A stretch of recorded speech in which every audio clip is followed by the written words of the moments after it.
بسم الله الرحمن الرحيم. الحمد لله رب العالمين، والصلاة والسلام على أشرف الأنبياء والمرسلين نبينا محمد وعلى آله وصحبه أجمعين. عزيزان وخوشەویستانم لەباس خواسێکی نێدا دێنە سەر بابەتێکی تازە و هەستیار کە ئەویش بریتیە لە باسکردنی ترسناکترین کتێب لە چەرخی نوێدا. بەڵێ ترسناکترین کتێب لە چەرخی نوێدا کە ئەم ناونیشانە من دەڵم ترسناکترین کتێب لە چەرخی نوێدا زۆرێ لە باحیثە و بیرمەندە ئەوروپیەکان چ ئەوروپای شەرقی و غەربی چ بیرمەندانی ڕۆژهەڵاتی ناوەڕاست چ ئاسیویەکان چ بیرمەندانی تر وتویانە ترسناکترین کتێب لە چەرخی کۆن و نوێدا. خۆشەویستانم ئەم کتێبە کە ئێمە ئێستا دەمانوێت باسی لەکەین فعلەن یەکێکە لە ترسناکترین کتێب لە چەرخی نوێدا کە ئەگەر بیژوترێ لە مێژووی مرۆڤایەتیە هیچ کتابێک بەقەی ئەم کتێبە شەریرتر و خراپتر و ترسناکتر نەنووسراوە ئەوە لە ڕاستیە قسەیەکی هەڵەنیە و قسەیەکی دروستە و زۆرە لە باحیثەکان و دیراساتی علمی و ئەکادیمی پاڵپشتێتی. ئەویش بریتیە لە خوێندنەوەیەک و دیراسەیەک و باسوخواسێک بۆ کتێبی پرۆتۆکۆلاتی حوکەمای سەهیۆن. عزیزانم، پرۆتۆکۆلاتی حوکەمای سەهیۆن ئەم کتێبەکە کتێبێکی زۆر ترسناکە و زۆر باسوخواسی لەسەر کراوە و زۆرە لە باحیثەکان بە چەندین شێوازی جیاواز لەسەری دواون کە لەلایەن سەهیۆنیەتەوە و لەلایەن یەهودەوە نووسراوە. ئەم کتێبە خۆشەویستانم هەر لە ساڵی 1901 بۆ 1905 کە لەو مەسافە تەواوی چاپەکەی بە دروستی تەواوی پرۆتۆکۆلاتەکە هەر 24 بە تەواوی چاپکرا و بڵاو بوویەوە. هەر کە بڵاو بوویەوە بە تەواوی عالەمە یەکسەر نەما و تا ئێستاش لە مۆزەخانەی بەریتانیاوە شانازی بۆەوە دەکا کە ئەو نوسخە کۆنەی کە ئێستا هەیە لە عالەمە کە دەگەڕێتەوە ساڵی 1906 کە تاکە نوسخەی و کۆنترین نوسخەیە ماوە شانازی بۆ دەکا کەلایەتی. ئەم کتێبە عزیزانم چەندین جار لە چەندین شوێنەوە بە چەندین شێوازی جیاواز ئیشی لەسەر کراوە، یعنی چەندین کەسی گەورە قسەی لەسەر کردووە، چەندین جار محاسەبەکردن کراوە لەسەری و هەروەها زۆرە لەو بڵاوکراوانەی کە زۆر جار لە عالەمی ئەوروپا و هەروەها لە شوێنانی ترا کراوە بۆ تەوەکاری سزادانی، بۆ تەوەکاری محاسبەکردن و لە پێچینەوەی حتا ڕئیس وزەڕای بەریتانی کە دوو جار بۆ دوو دەفعە ڕئیس وزەڕا بوو لە یەکێ لە جەریدەکانە کە کاتێک قسەی لەسەر ئەمە کرد و بەڕاست زانی و تەصدیقی کرد کە فعلەن یەهود ئەم پرۆتۆکۆلاتی نووسیوە ڕاستەخۆ مقالەکەیان پێ سڕیەوە و لە چەندین شوێنی ترا چەندین جار خەڵکانێکی زۆر محاسبە کرا و حتا لە محکەمەی سویسری لە ساڵ 1965 چەندین کەسی قیادی باریزی وڵاتانی تر و نازیەکان کە کۆچیان کردبوو لێەوە محاسبەکران و زیندانی دەکران و بەڵکو زۆر جار خەڵکیش بەرەو ئێعدام دەکرا کاتێک کە هەوڵی بڵاوکردنەوەی ئەو کتێبەی دەدا و بەڕاستی دەزانی. بۆیە جیاتێکی زۆر دەکرێەوە تا ئێستاش یەهود ئینکاری دەکات و تا ئێستاش خەڵکانێکی زۆر ئینکاری ئەو کتێبە دەکەن لە هەمان کاتا ئەوانەی کە بە ئینسافن، ئەوانەی کە باحیثن، ئەوانەی کە ئەکادیمین، ئەوانەی کە واقعبینن، ئەوانەی کە کتێبەکەیان خوێندوێتەوە. ئێستا هەیە کتێبەکە بە هەموو زمانێ تەرجەمە کراوە، نازانم بە کوردی هەبێیانە، بەڵام هیچ زمانێکی تر نییە تەرجەمەی پێ نەکرابێ، بە یابانی دەڵی، بە ڕووسی دەڵی، بە فەڕەنسی کە خۆی پێی نووسراوە، بە ئینگلیزی دەڵی، بە هەر زمانێک دەڵی تەرجەمە کراوە بڕۆ بیخوێنەرەوە. مطابقەی کە لەگەڵ واقعی ئێستایە، بزانە پیت بە پیتی، حرف بە حرفی، کەلیمە بە کەلیمەی، وەکو هێنری فۆردی باپیر دەیوت کاتێک کە لێیان پرسیوتیان ئایا ئەم کتێبە پێت وایە یەهود نووسیوێتی؟ وتی من نامەوێت زۆر لەسەر ئەو تەفاسیلە بڕۆم، بەڵام پێت دەڵێم پیت بە پیتی ئەم کتێبە ئێستا عالەمی سەهیۆنیەت تطبیقی دەکا، ئێستا عالەمی سەهیۆنیەت حرف بە حرفی جێبەجێ دەکا. ئەوەژی ڕوودەدا لە عالەمی ئیسلامی و هەروەها لە عالەمی ئەوروپی و لە دنیایە لە بابەتی اقتصادی دەڵی، لە سەرمایەداری دەڵی، لە چەپۆک و درڕندەی ئیمپریالیەکان دەڵی، هەر هەمووی وەکو خۆی حرف بە حرف، کەلیمە بە کەلیمەی بۆ خوتواتەیە کاوان داهێناوە. بەو عەقڵیەتەوە چێ بەڕێوە شەرارەتی عالەم، خراپەی عالەم کاوان داڕشتووە. ئێمە عەزیزانم با پێشی بچینە ناو کتێبەکەەوە ناسەندێ بۆم کتێبە بکەین. ئەم کتێبە چییە؟ چۆنە؟ چۆن بڵاو بوویەوە؟ خۆشەویستانم ئەم کتێبە لە ساڵی 1901 باحیثێکی ڕووسی بە ناوی سەرجی نێقوس لە یەکێک لە جەریدەکانە، لە جەریدەیەکی ڕووسیا بە ناوی ئاڵا ئەڕایە زنامیە بە زمانە ڕووسیەکە، لە بەشێک لە بەحسەکەی کە تایبەتی کردبوو بە ناوی مەسیح و دەسەڵاتداری شەیتان بەسەر زەویە هەندێک لە پرۆتۆکۆلای خستەنای بڵاوی کردەوە. کاتێک عالم ئەمەی بینی ضەجەیەکی زۆر گەورەی لەسەر دروست کرا، قسەیەکی زۆر هێنراو برا، ئەمە چییە، چۆنە، ئەوی تریکوە، ئەمە کتێبە، مەقالەیە نووسین، یعنی بوو بە هەرایەکی زۆر زۆر لەسەری هەر لە خودی قەیسەری ڕووسی لەو زەمان. بۆیە ناچار بوو لە خلالی ساڵی 1930دا بە کاملی خۆی لە ساڵی 1930دا ئەفوە نەک لە ساڵی 1901 لە ساڵی 1930دا بە بەرچووبڵاوی نووسیبووی، بەڵام لە ساڵی 1950 بە کاملی بڵاوی کردەوە. بۆیە ساڵی 1901 باس کرد لەبەرەوە ئەو تاریخەش هەر دروستە، چونکە ئێستا هەندێک دەڵێن ساڵی 1901، هەندێک لە 1930، هەندێک دەوترێ 1905، هەندێک شتی تر دەڵێن، هەرچە تاریخەکە دروستە بەڵام هەرێکی بە شێوازێک. لە ساڵی 1930 بە تەواوی بڵاو نەبووە، پارچە پارچە، یەک ساڵ دوایەوە، دوو ساڵ دوایەوە بە کاملی بڵاو بووە، بەڵام کاتێککە لێیان پرسی و یعنی جەیەکی گەورە دروست بوو، ئەو کاتە ڕوونکردنەوەیدا لەسەر دەستکەوتنی ئەم کتێبە تۆ دەڵی یەهود نووسیەتی لەکوێ بوو تۆ؟ یەهود بۆ خۆی بڵاوی نەکردوێتەوە. وتی ئەها ئەم کتێبە باحیثەیەک ئافرەتێک بەناوی مەدامکی لە موسسەیەکی گەورەی ماسۆنیەتی عالەمی لە فەڕەنسایە کاتێکە چووە بۆ مقابلە، کاتێکە چووە بۆ میوانداری، ئەم پرۆتۆکۆلای لەسەر تاوڵەی گەورە حاخام و یەهود و ساهیۆنێتی ئەو ئەقتابی ماسۆنیەدا بینیوە، لی دزیوە. کە لی دزیوە دەستی برادەرێکی کردوم، ئەویش بێناوێنان بە منی و تۆ لەبەروی من کاتی نووسەرم کتێبێکم لەبەردەسا بووە لەگەڵ یادام ناو بڵاوم کردەوە. دەی هەمووی کوا هەمووی بڵاو کردەوە، لەگەڵ بوو بە کتێب وەکو خۆی بڵاوی کردەوە، ئەمەندە بەقوت بوو، ئەمەندە هەستیار بوو، ڕاستەوخۆ لە عالەمی ڕووسیا هێنەما. وە لە دوای ساڵی 1970 لە ثەورەی بەلشەفیەکان کە هیجرەتیان کرد ڕووسەکان بۆ زۆرە لە عالەمی ئەوروپایە، کتێبەکە بە تەواوی ئەوروپا بڵاو بوو، لەگەڵ بڵاو دەبووە نەما کتێب کە نامێنێ بۆ لەبەرەوەی هەمووی دەیکڕێ، هەمووی دەیخوێنێتەوە، هەمووی کە سەیری دەکا ناتوانێت ئینکاریکەی. یعنی خۆشەویستان من ئێستا دەزانم خەڵکێک لە مەنتیقەی خۆمان لەبەر کەمی مستەوای زانستی کاتێککە گوێبیستی من دەبێ و مامۆسایەکی ئاینی و قسە لەسەرم بابەت دەگا ڕاستەوخۆ لە مەدرسە و لە هەندێک لە لیبرالیەکان بیستوێتی دڵێ ئەو خرافاتە و ئەسڵ ئەساسینی. عەزیزی من ئەو تەقریرانم خوێندۆتەوە کە جەریدەی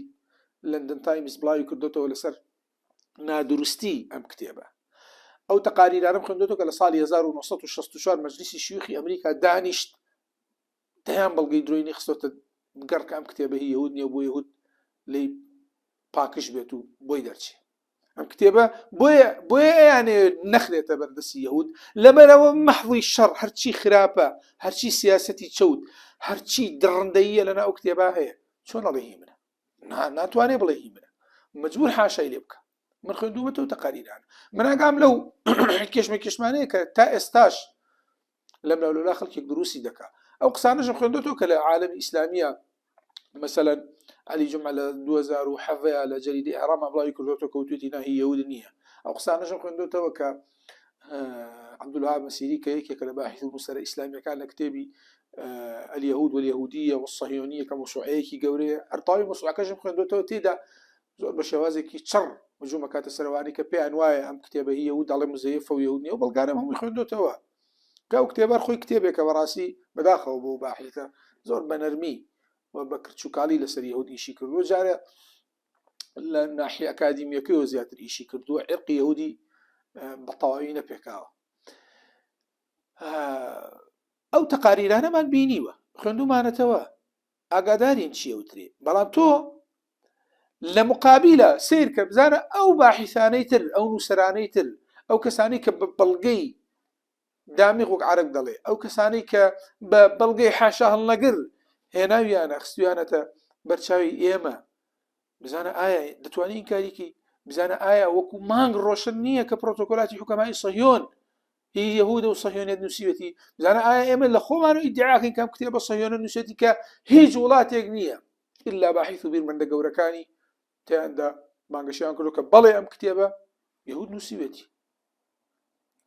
ئەم کتێبە هی یەهودە. هەر ئەسڵەن ئەم کتێبە خۆشەویستانم ئەگەر مقارنەیەکی لەگەڵ کتێبی دەولەت یەهودیەی دەولەی یەهودیەی هێرتزل کە لە ساڵی 1904 وفاتی کردووە، کە ئەم کتێبەش لە ساڵی 1901 دەڵێن دزراوە لەگەڵ ئەو کۆنگرەی کە لە بازلی سویسرا لە ساڵی 1897 کرا کە یەکەم کۆنگرە بوو و گەورەترین کۆنگرەی سەهیۆنیەت بوو ئەڵێ کۆکراوەی ئەو کۆنگرەیە نووسراوە حتا دەڵێن هێرتزل خۆی خوێندوێتەوە بەسەر سەهیۆنیەکانە بۆ ئەگەر سەیری پرۆتۆکۆلاتی حکومای سەهیۆنی کە من زۆر بە دەقیقی خوێندومەتەوە زۆر لە نەسەکانیژم وەکو شێوازی مەحفوظات داناوە لە ئایندەدا پێتان دەڵێم تاوی زیاتر بچنە ناوم کتێبەوە دەبینی عینی ئەو خیتابەی کە لە کتێبی دەوڵەت یەهودی هێرتزلا هەیە لەگەڵ عینی و خیتابانە زۆر فەرق ناکەوە دەبینی شێوازی پرۆتۆکۆلاتی حکومای سەهیۆن ناوی پرۆتۆکۆلاتی حکومای سەهیۆنە ئەینا چەند حاخامێکی یەهود نەینووسیوە چونکە سیاغەی نووسینەکانوانی کە باحیثن کە ریسالەی عالەمی ماستەر و دکتۆرایان نووسیوە چاک لە من تێگەن سیغی یان کتێبی تریان نووسیوە سیغەی نووسین ئەگەر جەماعەتێک بینووسن لەگەڵ کەسێکە کە تاگبێ فەرقەکە بڕۆ سیاغەی نووسینەکانی پرۆتۆکۆلاتی حکومای سەهیۆن بخوێنەرەوە بزانە قەت تەسەوڕەکەی جەماعەتێ نووسی بێ یەک کەس نووسیوەتی و وەکو شێوازی ئیلقا وەکو شێوازی محاضەرە پەخشی کردووە کە هەر دەبێ هێرتزل بە یان جەمعی ئەو معلوماتانە بێ کە هێرتزل باسی کردووە یان جەمعی ئەو کۆنگرەیە بێ کە سەهیۆنەکان وتیانە وکرابێ بە ئەم 24 ئیجتیماع ئەم 24 پرۆتۆکۆلەیە دوایی دزرابێ و کەوتبێتە دەست ئەو باحیثە و ئەویش بڵاوی کردبێتەوە بەڵام هەندێک دەڵێن نا ڕیواەتی دووەمەڵێن شێوازی بڵاوبوونەوەی بڵێ ئەم کابرا بڵاوی کردوێتەوە بەڵام دەڵێن نیکۆلای دووەم قەیسەری ڕووسی هەر ئەو ئافرەتە مەدامکی کە دزیوێتی داوێتی بە ئەویش داوێتی بەم کابرا ئەمیش بڵاوی کردوێتەوە بە عالەمە سەرجینۆس بۆ یەکان خوشەویستانم ئەبێ جارێکی کە ئێمە بگەڕێنەوە سەر سەرەتای و شێوازی بەڵاوبوونەوەی ئەم کتێبە ئەم پرۆتۆکۆلاتە خوشەویستانم وەکو عەرزم کردن مشتومڕێکی زۆری لەسەر یەهود بە هەموو شێوازێ بە هەموو توانای ئەیەوێت جیهاتی ئەم کتێبە بکە مثلا دەڵێن بۆ بە ئیبری نووسراوە خۆ هێرتزل کە گەورە باوکی ڕۆحی سەهیۆنیەتە بەلای خۆتانە خۆ ئیبری نەزانی ئەوجا ئیبری کەی بەناوبانگە تا کتێب نووسێ بە ئیبری ئەوجا ئەوانەی کە لە فەڕەنسا و کۆنگرانەی کە دەکرا ئەو کۆنگرانەی کە لە سویسرا و لێرە دەکرا کەی زمانی ئیبری تێدا سعید بوو ئەوجارە کەی نووسینی عالەمی تاوی کە هەموو لایەک لێت حاڵی بێ بە ئیبری نازانن خۆتان یەهود زمانی ئیبری چەند زفتە لە ناوتانە نە لە ناو عالەما کە هەر زمانێکی عالەمینیە بەس چەند زفتە لە ناو خۆتان هەر ناتوان قسەی پێ بکەن زۆر بەتە ئەوجا دەڵێ نووسەرەکەی دیار نییە مەکەین لەکەی لەو قسانەی لێرە و لێ دەویست دەڵێن نووسری ئەم کتێبە دیار نووسری ئەم کتێبە دیار نووسری زۆری لە کتێبەکان دیاری حتا ئەم کتێبەیەکێ لەو بەڵگە و هینانە کە من زۆر چۆن بەدوای بزانم خەڵکە بۆچی ئەوەی کاریکە سێرەکەم دوو تەڕەفن تەڕەفێکیان سیاسی سەهیۆنیەکانن دانەوەین کاریکەن بۆی بە ناشرین نەکەوێتە بەرچاوی خەڵکیان وەجیان دەموچیان بە بۆگەنی ئەوەندەی تر دەرنەکەوێت لای خەڵکی کە ئەمە لە 1970 ئەو بانگەشانی کە ئێوە ئینکاری پرۆتۆکۆلاتی حکومای سەهیۆن کە یەهود نووسیوێتی ئەم دەستە و تاقمن طبعا حەقی ژیانە وەکو لایەنی دنیای خۆیان کە تۆ بزانی بۆ گەنترەبی ئینکاری دەکەی تەڕەفی دووهەم کۆمەڵێ باحیثن کۆمەڵێ خەڵکی ئەکادیمین تەلفیقێکیان بۆ دروست کردوون کە على ئەساس ئەم کتێبە لە کتێبی الحوار في الجحيم مۆریس جۆلی فەڕەنسی دزراوە کە ئەم مۆریس جۆلی کە لە حیوارێک کتێبێکی هەیە بە ناوی حیوارێک لە بینی دوو بیرمەندا کە بەو شێوازەی هەرناوی کتێبەکە حیوارێک لە ئاگر کە دەوێت ڕەخنە لە ناپلیۆ بۆناپارتی فەڕەنسی بگرێ کە بە شێوازی ڕەخنە ئامێز ئەم کتێبەی نووسی و حیواری دوو کەسە کۆمەڵێ شەیتانەت و خراپەکاری لە ناو سیاسیەکانە بە شێوازی حیوار کەشف دەکا لەو کتێبە کە لە ساڵی 1964 بڵاو بووە ئەو کتێبە ئەم کتێبە کە ئەمان دەڵێن ئەم پرۆتۆکۆلاتی حکومای سەهیۆنە بەشێکی هەموو ژیناڵێن بەشێکی لێرەوە دزراوە ئەم کتێبەش یەکەم جار کە بڵاو بوو نووسەرەکەی نەیوێرا بڵێ منە دوای پێیانزانی کە پێیانزانی کوشتیان کەتە نووسەری کتێبەکەی کە تۆ پێت وایە لەوە نەقڵکراوە ئەوەش نەزانراوە ئیتر تۆ بۆ ئەمە ئینکاری لێ دەکەی لەبەرەوەی نووسەرەکەی نەزانراوە طبعا ئەو جارە کێ وتوێتی تەنها نەفرێ نووسیوێتی من بە تەحلیلی عەقلی دەڵێم ڕەنگە نەفرێ نووسیبێتی بە شێوازی ئیلقای محاضەرات ئینە زۆری یەهودیەکان کاتێک کە چسپاندن دەکەن بۆم کتێب بڵێن بەڵام کتێبە کتێبی صهیونەتەکەوایان و تۆ بەشێکی باشیە کە ئێستا باسی دەکەین و توانە کۆمەڵە لە یەهود نووسیوێتی کۆمەڵێ بنووسێ چ پێویستەکا بۆ تێ کۆمەڵێ ئیشی ئەوجا کوا ئەو نووسیوێتی بۆی بڵاوی کاتەوە تا پێت بڵێ نووسەری فلانی کوڕی فلان لە چاپەمەنی فلان لە ڕۆژی ئەوەندەیە تیراژ ئەوەندە بۆ ئەوی نووسیوە تۆ بیخوێنیتەوە ئەو دزراوە کەشف بووە ئەو کتێبێکی نووسیوە دەیەوێ فکری صهیۆنیەت زایۆنیزم بڵاو کاتەوە بە عالەمە و ئەو هەموو عەرقەلەیی کە بەرامبەر ئەوانەکرێ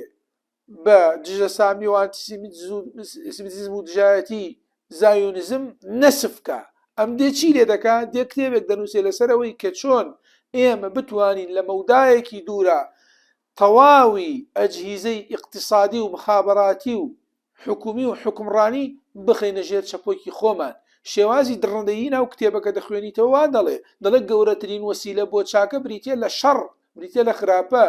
بریتێ لە بەگێژدانان و گەوژدانانی خەڵکی کە لە کتێبەکە بەدەق چەندین نەسێ و لە ئایندەژە ئێمە دەیێنین کە ئەم کتێبە چەند بە شەڕی نووسراوە ئەو ئاوا بۆ خەڵکی خۆی نووسیوە دەتەوێت بڵێ ئێمە ئەمە ئاوا بیرەکەینەوە تەبەنەوە بۆ بڵاوکردنەوەی نەبووە تا خۆیانی پێ عەرزکەن بۆ هەرگیز نایبینی کەواتە هەمیشیان بەوە نییە بە نووسەرەکەی یان نووسینی جەماعەتە یەهودیەکە بڵاوکەنەوە هەمیشیان بەوە نییە بۆ بڵاوکردنەوە بێتە خۆیانت بۆ عەرزکەن لەکوێ چاپکراوە چۆن چاپکراوە والطبيعة يهودي جوای خۆشەویستانم هەمیشە کاتێک شت بڵاو دەکەنەوە هەمیشە کاتێک کە دەیانێت ڕەواز بدەن بە فکرێ خەڵکی پێترسێنن ئیستینسار و خۆ بە گەورەکردن و خۆ بەزلدانان و هەروەها خۆ سەرخستنیان لەوەدایە کە شتەکانیان وەکو هەیبەتێک پیشان بدرێت حتى خوای لە گەورەش لە قورئانە باسی دەکات دەفەرمێ وكانوا من قبل يستفتحون على الذين كفروا ئەوان کاتێک کە کتێبەکانی خۆیانیان دەخوێندەوە و دەیانبینی کە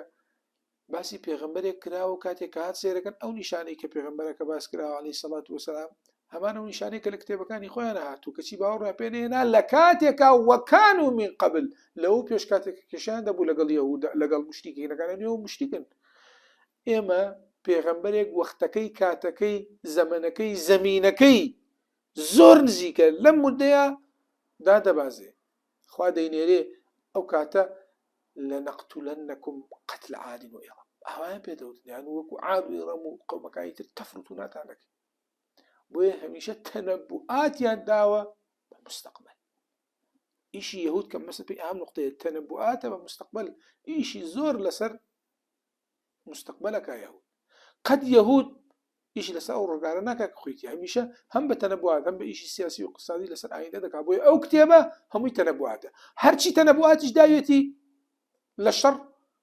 هاتۆتە چی وە بچۆ بیخوێنەرە ئەو کتێبە بزانە لە شێوازی دانانی و نووسینی ئەو کتێبە و عەرزکردنی هی ئەوەیە هیچ کەسێکی ژیر ئینکاری کا بڵێ یەهود نووسیوێتی بۆیە تەواوی بیرمەندە گەورەکانی عالەمی ئەوروپا و بیرمەندەکانی عالەمی ئیسلامی و ئەو بیرمەندانی کە مۆفوقن کاتێککە دێنە سەر ئەم کتێبە لەوە بە دوور نییە کە ئەڵێن ئەگەریشی یەهود نەبێ ئەگەریشی یەهود نەبێ هەموو شتەکانی ڕاستە